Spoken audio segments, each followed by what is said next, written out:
La figure tutélaire du bon berger évoque de manière privilégiée la présence de Dieu auprès de son peuple choyé, guidé, protégé.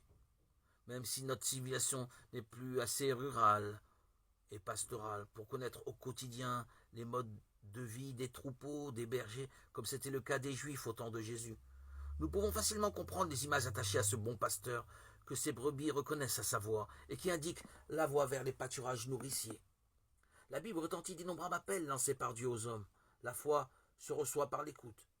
Si Jésus dit qu'il appelle chacun et chacune de nous par son nom, s'il se laisse reconnaître à sa voix, c'est bien qu'il se présente comme Dieu lui-même, en disant qu'il est le berger chanté par le psaume 22.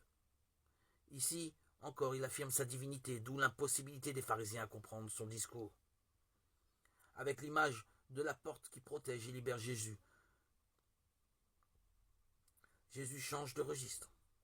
Par lui seul, nous sommes en sécurité pour nous construire individuellement et collectivement. Jésus nous libère. Par lui seul, nous sommes libres. Nous pouvons sortir de nous-mêmes. Par Jésus, aller vers les autres et par Jésus recevoir la vie en abondance au banquet du royaume. Par Jésus, pour Jésus et en Jésus, nous vivons.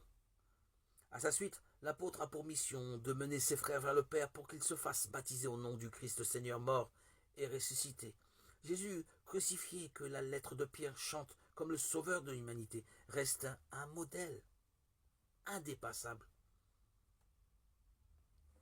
Nous reconnaissons en toi, Seigneur, le Fils glorifié, et nous te rendons grâce au notre Père de nous avoir permis de connaître le Fils, ton Fils bien-aimé, fait homme,